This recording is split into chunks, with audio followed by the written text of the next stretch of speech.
Hello everyone, welcome to Sunday Stream with me. I'm Leah Lure, and I hope your week has been great so far.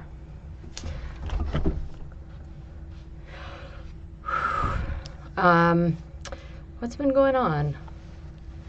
I'm working on some projects that have absolutely nothing to do with hypnosis. So, there's that. I went to a local Christmas party last night. It's been a long time since I've gone to a Christmas party of any sort, and it was very entertaining. Mostly I knew nobody there. Technically I knew 3 people, and then one person that I had met before, and then everyone else was a brand new stranger. That was kind of fun.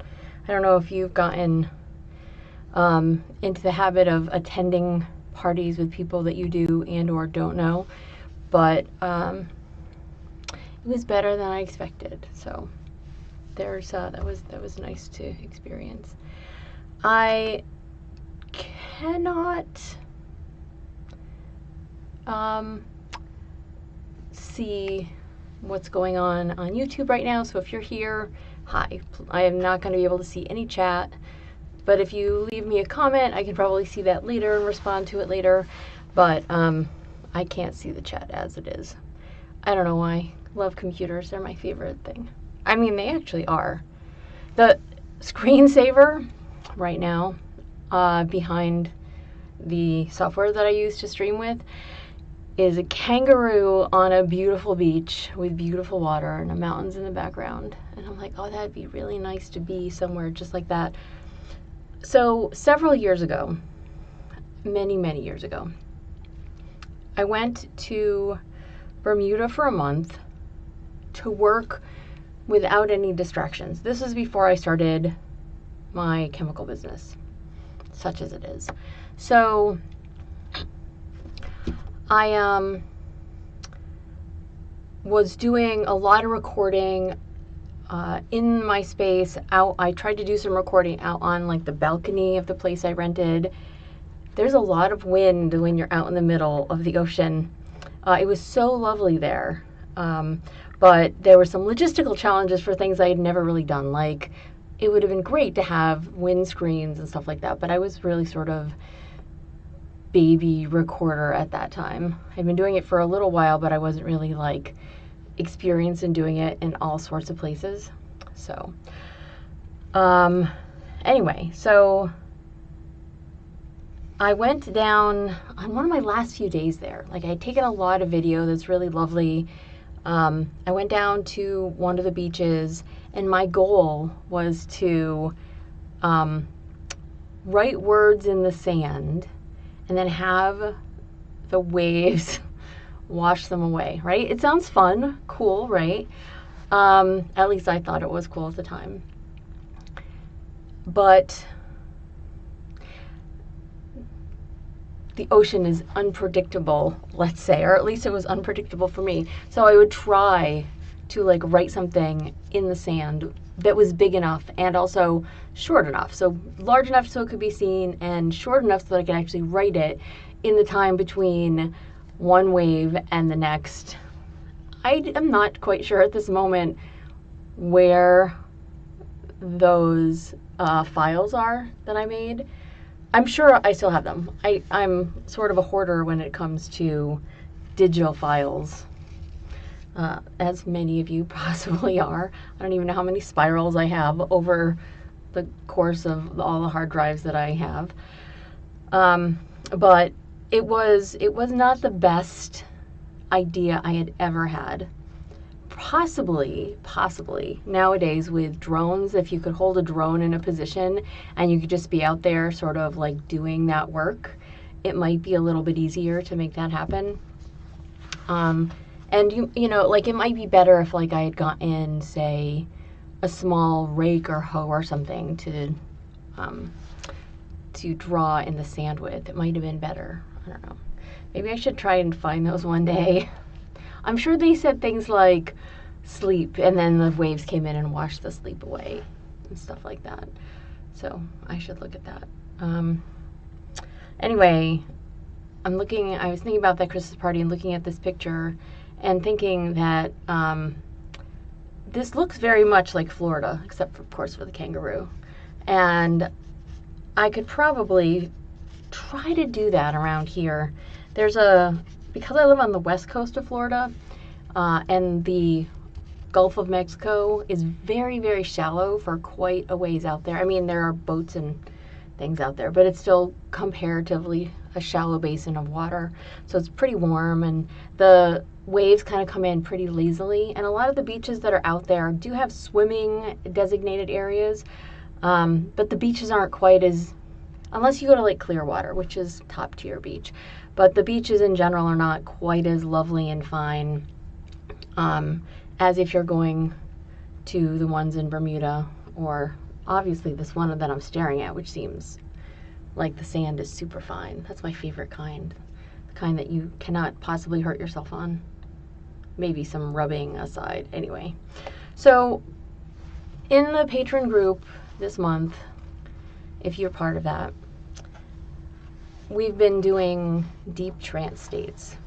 Last week we did negative numbers on the live stream, and I think that was pretty good for a lot of people. If you really liked it, please leave a comment. Again, because I cannot see any of the chat, I don't know why. It won't even come up for me. As usual, I'm having some sort of issue. Anyway, so deep trance, negative numbers, and we're going to continue that. We did actually 2 weeks ago, we did like a physically deep trance type thing where you watch something fall and then you went down and down and down and down and down. I often get people asking me about covert hypnosis. Probably one of the top comments I get is about covert hypnosis. And I love the idea that that can happen. I do. I think it's fun, especially when somebody might long for it or want it to happen and is given me sort of blanket permission to do it anytime, but they don't necessarily know when it's coming or where it's going to be. And the idea that, you can just be in a conversation with somebody and whatever it is that I'm saying causes them to drop deeply into trance, I like it. Right? I mean, obviously I like it. That's why I'm a hypnotist, because I like putting people into a state or helping people get to a state where they can drop deeply into trance. I like watching people where their faces start to get a little slack and their eyes get a little maybe teary and they start to do those double blinks, which are fascinating, or their jaws gets a little slack. So I don't know if any of those things happen to you. If those things happen to you, congratulations. I had a friend who, when they would go into trance, their eyes would roll up, so all you could see is the white. I don't even know if I can do it. It hurts my eyes if I try to do that, but I think if you do it naturally, it doesn't actually hurt. But they had no idea that they were doing that. We had a conversation about it. They had no idea, and so we had to take a video so that they could see themselves going into trance. And I think that that's so fun. Like, if you go into trance, do you like taking videos of yourself and what you look like? Do you enjoy that state of trance? Do you like the drool that might possibly end up on your chin or your shirt? If you're a drooler, are you aware of that? Do you take your shirt off?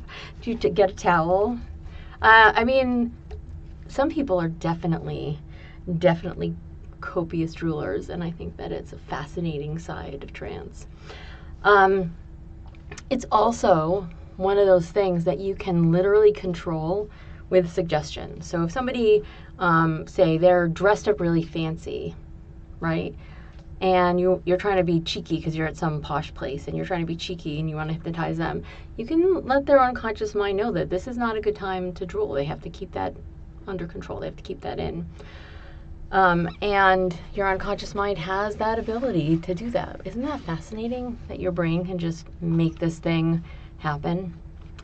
In one of the groups I'm in on Discord, somebody was asking about changing eye color with hypnosis. I've definitely tried to do that before with one person.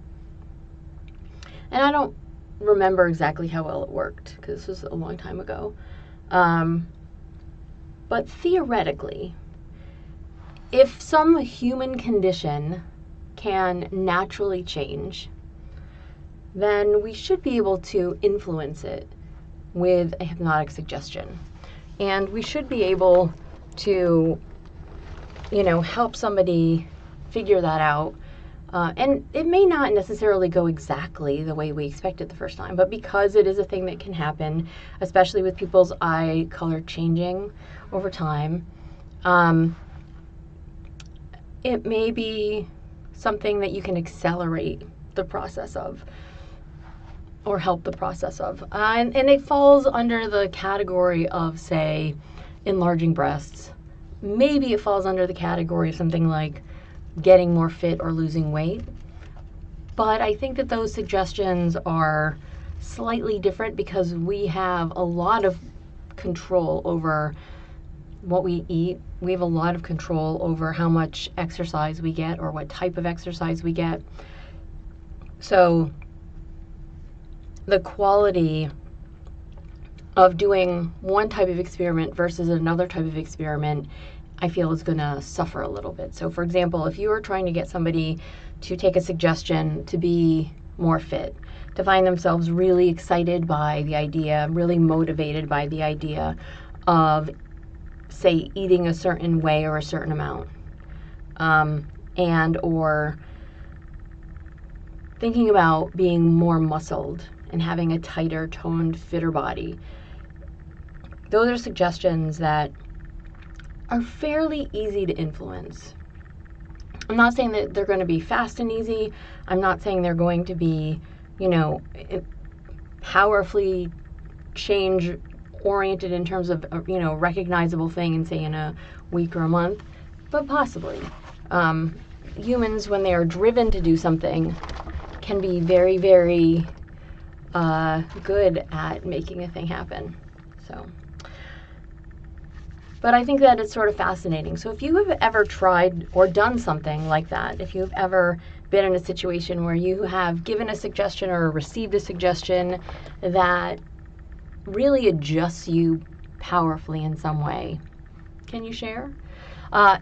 Some people, of course, have like eyes that change color in different lights. Like that's a very common thing. I used to have a ring. It was an Alexandrite ring that unfortunately was stolen, but it was 3 different colors. It was purple or green or like this sickly kind of yellow that was under like fluorescent lights, but outside in natural sunlight or inside in incandescent light. I think inside it was like the green, fluorescent lighting was like that weird yellow, and then outside in the sunlight it was like this really nice purple. So that was kind of a fun ring. But I think that people's eyes can change like that in different colors or when they have different emotional responses going on. And I think it would be fascinating to adjust someone's eyes in that way to see how well that works. In the same situation though, not just taking them outside, but or maybe, as a control, you take them outside under different kinds of lighting and you photograph their eyes, and then you do hypnosis to encourage their eye color to change to something else, and then you go and retake all of those and see if there's any difference at all. No idea if it would work, but it's possible that it could work. And then if it works with one person, you might want to try with a whole bunch of people, see if there's any actual correlation or ability to do that. So one of the things that I think might be really interesting to make happen is to take a group of people. I don't know how many you need for a study, like a decent sized study, 30 to 100, somewhere in there, in order to weed things out. Maybe. I'm not sure. I'm not a study person. I've never done one. All of my hypnosis is experiential, whether it's one-on-one or 1-on-100. It's always meant to cause some sort of internal experience with you that you can find yourself enjoying and appreciating and believing. And I think that's utterly fascinating to be able to do it that way. But the experiential is not scientific, right? So you just have to learn to enjoy what you have. I like the art aspect of hypnosis. You probably already knew that. I like the idea that different people doing similar things can get different results, which is one reason why sometimes those Hypnovember prompts, you can give 100 different people the same prompt and they all come up with something very wildly different, and I love that. And then of course if you take the things that those people have created and you have 100 people each try those 100 different ideas, you're going to get also crazy different experiences, and I think that that's just a beautiful thing. So how deeply in trance can you go? How deeply in trance do you want to go? Is there a limit to that sensation or the idea in your brain, to the way that it feels in your body, that you are going deeply into trance? Does it matter if your body feels heavy or your body, most likely your head, feels light? One of my favorite things to do is to have somebody drop down more deeply into trance while they are fractionating themselves with breathing. So you've probably heard me say something like, with every single breath in, you can come a little bit closer to consciousness, and with every single breath out, you find yourself dropping down more deeply into trance than you were just a moment ago, over and over again until I bring you up at the end. But while you're dropping down more and more deeply into trance, while you can feel that happening, that little self-fractionation, you can allow one of your hands and arms to rise up in the air. And the deeper in trance you go, the more your hand and arm just feel light and rise up. At some point in time, if your hand and your arm are about eye level, it might be fun for you to stay deeply in trance, to open your eyes, to see your hand there, then to shut your eyes, dropping down more deeply into trance again, because opening your eyes and closing your eyes is a great way to fractionate yourself.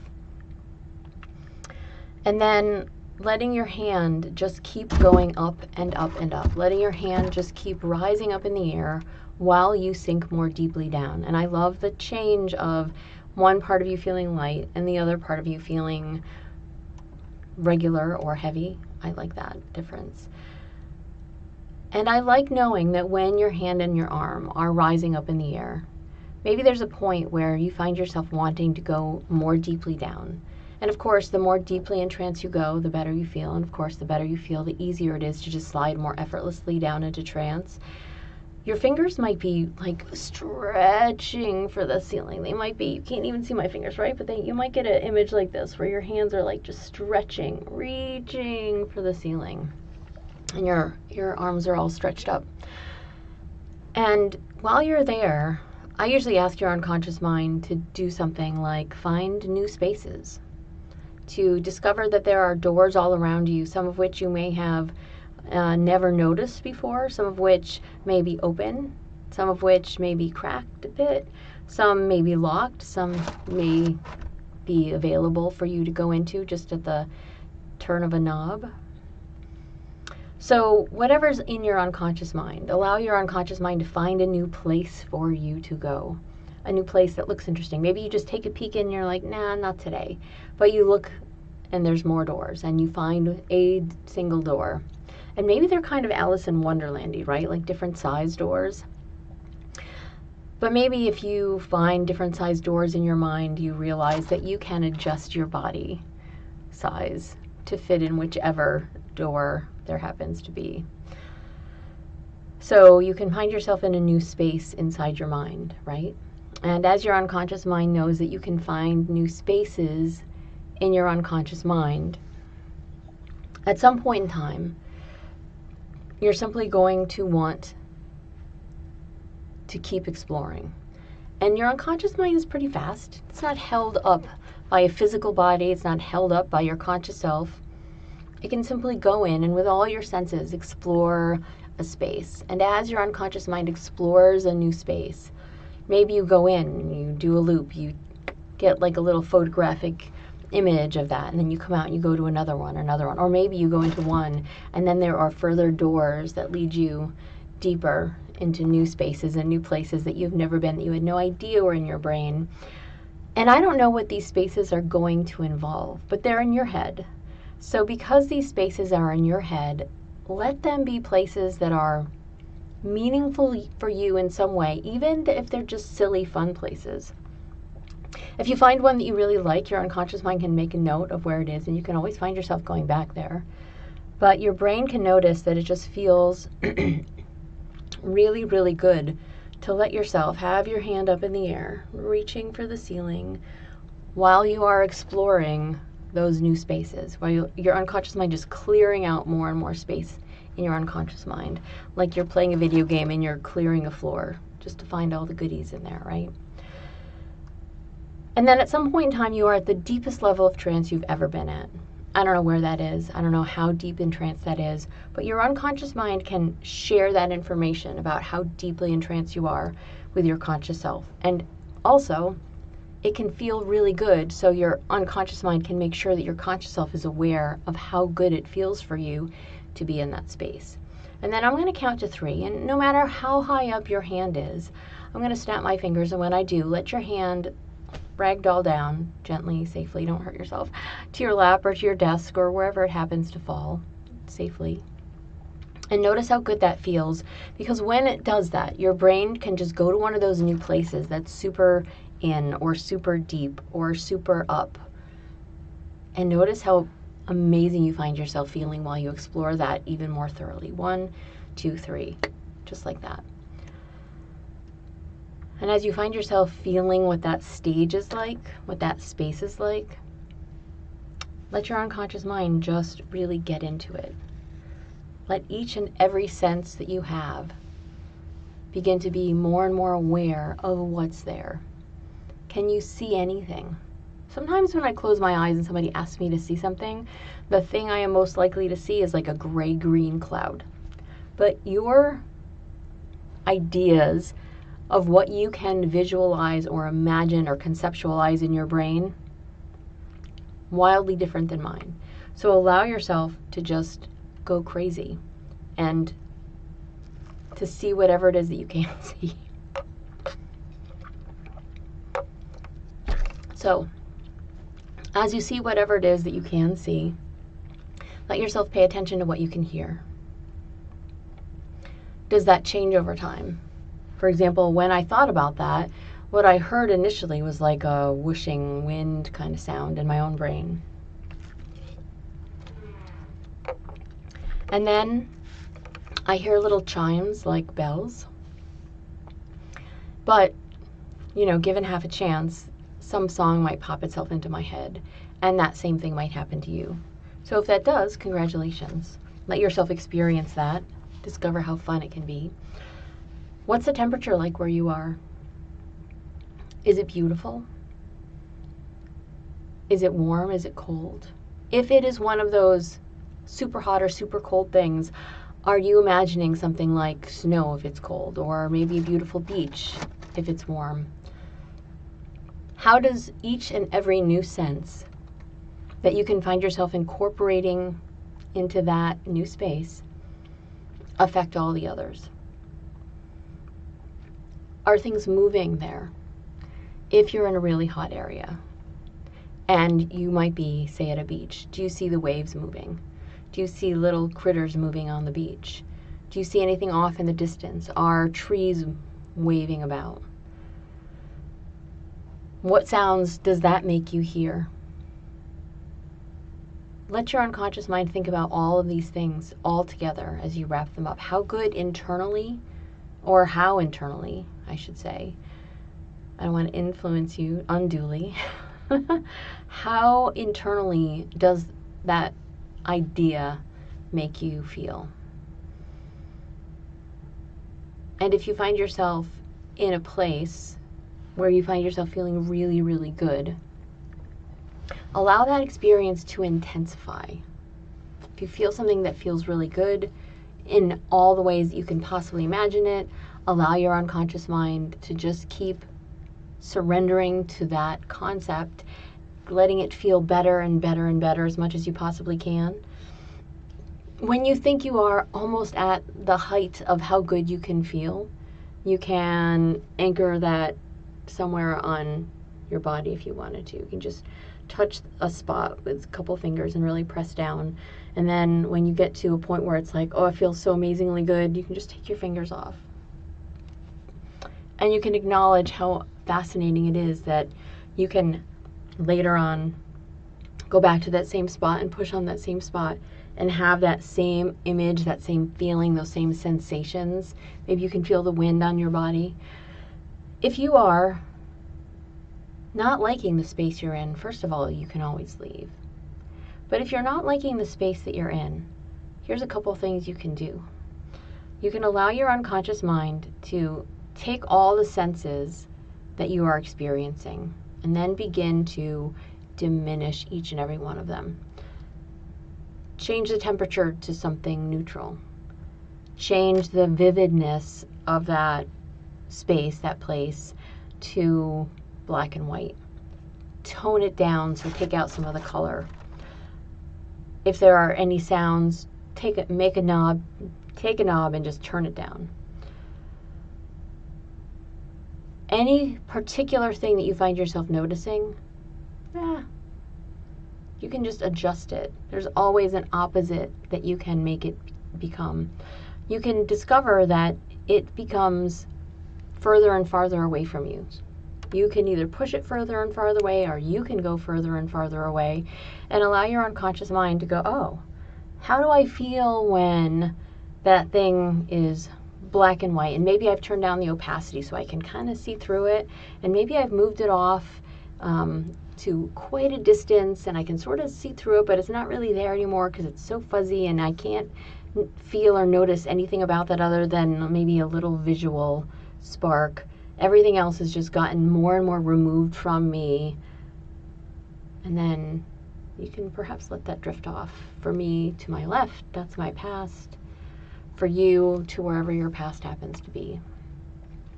When you do something like that, go ahead and acknowledge that it just feels better to let that happen. And then you can bring another space in that you'd rather be in.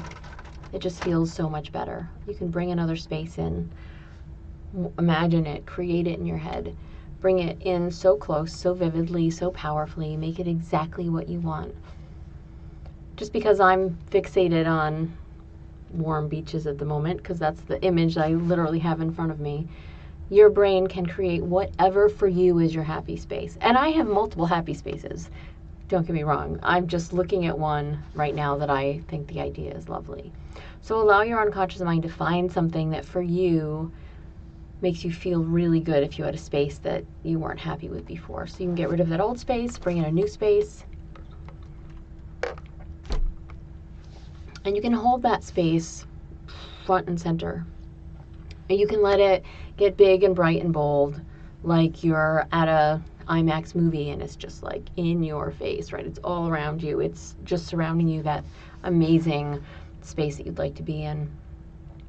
And this amazing space can also include things that you might find yourself wanting to do in your future, right? So maybe you'd like to find yourself changing professions or doing something different with yourself to make you feel really good. Maybe you've been wanting to start a hobby for a long time and you just haven't felt right about it, or you haven't felt the impetus to make those things happen, to start doing it. Or maybe you've sort of started. I had a friend who wanted to start a business, and I had done this business in the past and I'm not interested in doing it anymore, but I know all the steps about it. But the steps can be really overwhelming, but it's easy to start out and to like spend money to do the thing, but everything around that can sometimes be a little challenging. But your brain can know that if you can think about the beginning bits, you can start really small.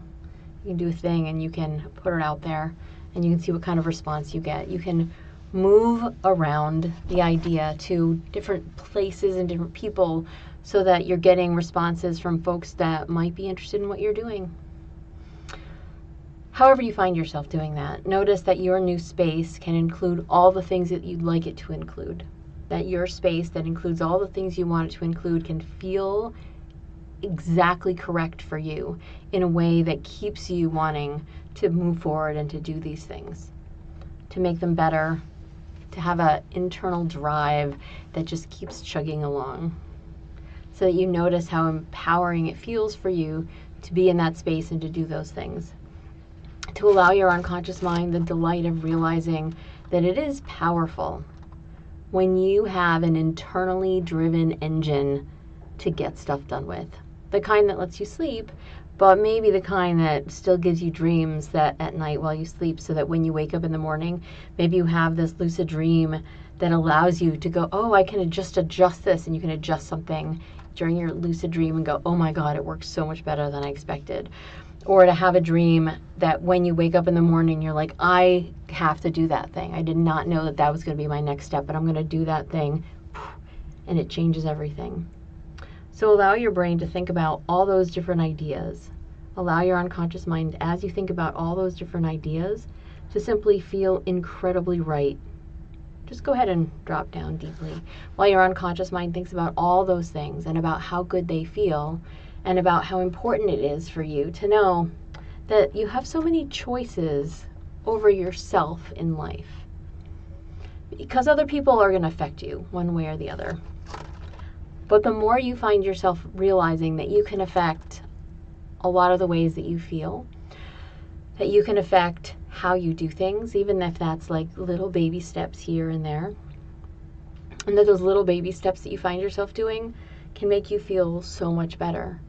There are a lot of tools out there for people who have ADHD, for people who like to procrastinate, and some of them are useful for just about everybody.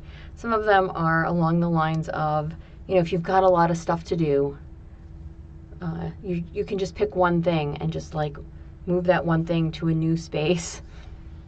And sometimes just moving that one thing, or just spending, like setting a timer and just spending like 5 minutes doing a thing, can allow your brain to feel how much better it is that you have made a thing happen in those 5 minutes, and to notice how good that makes you feel internally. I personally think that the more productive we are in our own ways, the happier we become. You don't have to be productive all day long, but I always find that on days when I have done this thing and that thing and the other thing are days when I feel most like myself. So, and there are certainly some days when I don't really feel like doing much. Do you have days like that, days where you don't really feel like doing much? But you probably manage to get some of those things done anyway, right? You probably manage to get some of those things done anyway. And if you don't, so be it. I think it's more important that we understand that we do what we can. But in your new space, one of the things that I've learned over the years is that in the control room of your mind, if you've ever been to yours, congratulations. If you never have, it can be whatever you'd like it to be. People have incredible control rooms of their mind. But in there, you can create your actions and your thoughts to be whatever it is you'd like them to be. And the more you have an understanding of where you might want to adjust something, if you can think of a way you want to adjust something, and then you can think of the opposite of that thing, so your brain knows that I'm here, and the opposite of that is this. You can use like a mixing board, right? So they've got those numbers. They usually go up like this, and you have a whole row of them, a whole bank of them. And you can just say like, so this is happiness, and this is sadness. And so I'm feeling kind of sad, so I'm going to just boost this up to happiness. Or maybe it's, feeling determined as opposed to hopeless. To allow your brain to just realize that you can make those adjustments in your own brain, and you can think about what particular types of ideas tie into each of those feelings, those emotions, those beliefs, those actions. And when you find yourself in that space, when you know what they look like or what they sound like or what they feel like, your brain can then go, oh, well, let's swap those out. Have we ever talked about the swish pattern? So it's sort of something like we just did, but you're gonna imagine something in front of you, right? And it's going to be something that you would like to change about yourself. And you're just going to know that this thing that you want to change about yourself is big and bright and bold and beautiful, even if it's terrible. And then off to the left a little bit, you have this tiny little picture that's gray and dull. And then, but that's what you would like to find yourself doing. So maybe this is, I'm eating too much ice cream. And then that thing is, I feel satisfied with a hot cup of tea or coffee after dinner, for example. And then your brain, you go really fast, and I'm going to make a really weird noise, right? You go zoop, and you just switch those out, and you swish them and you switch them out. And the one that was the thing you didn't want to do is now off to your left in this tiny little corner up here. And then the one that you did want to find yourself doing instead is right here, big and bright and bold and beautiful. And you can find yourself doing that again and again with all sorts of different things. Maybe you find yourself knowing that there's something else you wanted to adjust and change. Maybe you're the kind of person like I used to be, where you literally need 3 alarm clocks to get out of bed in the morning. I'm so much better when I don't have to have an alarm clock wake me up. Although nowadays, I guess I've gotten to the point where if an alarm clock goes off, I'm like, that's for me, I'm awake. It's not as much fun as just being able to ignore the first 2 alarm clocks and then realize that the third one is the one you need to actually go shut off. It wasn't a snooze, by the way. It was literally 3 alarm clocks spread across the room. I'd have to go up and shut them off. But however your brain wants and needs to make changes, you can allow that to happen in your control room. Your control room can be anything you want. You can have any information that you'd like in there. If you don't know a thing, your unconscious mind can tell you that you don't know a thing. Is that helpful? It should be helpful, because if you don't know a thing, you can learn a thing. And I think that the idea that we have the capacity to be aware of when we don't know a thing is really powerful. I don't know, but I'm going to go find out. Let your brain think about how good it feels to know that you don't have to worry if you know something or if you don't know something, because you can put it to good use either way, that knowledge. So let your unconscious mind think about how deeply in trance you've already gone. Let your unconscious mind know that it doesn't really matter when you went into trance. Let your unconscious mind realize that the more deeply you find yourself going, the more powerfully good you can feel. And that every single time you find yourself in trance, your unconscious mind can, if it wanted to, choose one thing for you to find yourself working on and can just make that happen.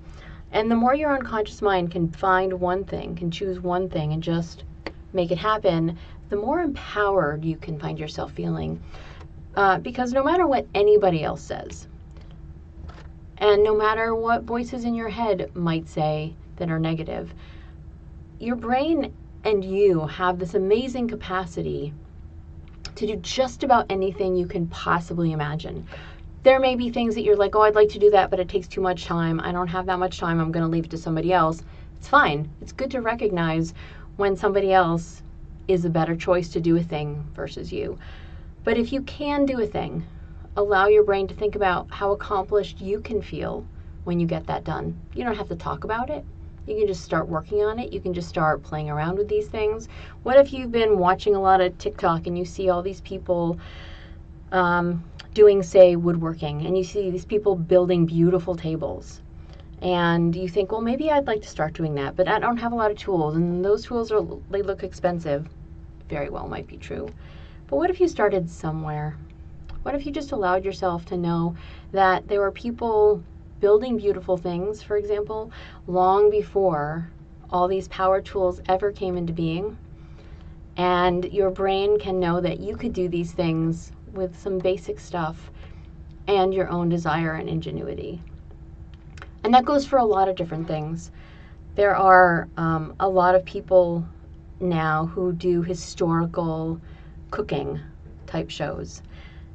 I happen to have tried some of these historical recipes, and I can assure you that they may not be absolutely tasty by today's standards, nourishing, and they're fine, certainly. But your brain might be on something like that and go, well, I could do something like that. I like to cook, or I want to cook, or I want to learn how to cook. And if you can imagine that you have so many more advantages and opportunities and options to cook with things than, say, the Romans did, that your brain might just be inspired a little bit to take those recipes and to try those really simple recipes out and to see what you can do to make them even better for yourself. There's a lot of options and opportunities that you have in life that are like that, to take something that already exists and to make it better, to start to create something from scratch that maybe you didn't know that you could, and to allow your unconscious mind the delight in understanding just how powerful you can be when you find yourself letting go of some of the negative sensations and feelings that you might have experienced about something, the negative voices or thoughts, and you can just send them off to your past and then bring an opposite toward you. Hug that close. Make it as beautiful and pleasant as you possibly can so it makes you feel that you really want to do those things. Allow your brain to think about how good all of those things feel. And no matter how deeply down in trance you went today, allow your unconscious mind, unless you don't want to, allow your unconscious mind to hear the phrase deep sleep. And for you to know that that can be a new benchmark for your brain to drop you down to when you hear it. As long as it's safe and appropriate, your brain can hear deep sleep, can instantaneously just go, like just plunging you right down so deeply into a state of trance where you can do anything for yourself that you'd like to do.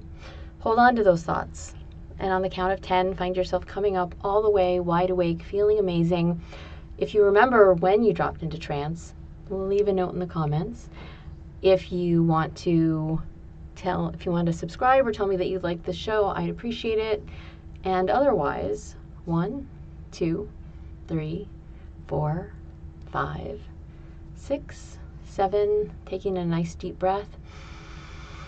8, opening up your eyes. 9, moving and stretching about. And 10, wide awake. Take a moment or so to come all the way back up to fully conscious and aware. Allow yourself to feel really wonderful, whatever it was that you found yourself responding to. If you responded really powerfully and interestingly to something, I would love to know about it. And allow your brain to just know that you're doing a great job. Your unconscious mind is amazing. It can do just about anything you want to do with it. Let yourself experience how good that can be. So I'm going to do that one more time just to make sure everybody is here and all the way up. 1, 2, 3, 4, 5, 6, 7, 8, 9, and 10. Wide awake. Thank you so very much for being here today. I will be here probably next Sunday. I don't know about the one after that. We're getting mightily close to Christmas and New Year's, and I'm not quite sure how that's going to impact my schedule, but I will let you know. I appreciate all your support. I am grateful that you are here listening to me. And if you have any ideas for future hypnotic sessions, I would love to hear them. So thank you very much again. Have a lovely rest of your weekend, and hopefully I'll see you next week. Bye.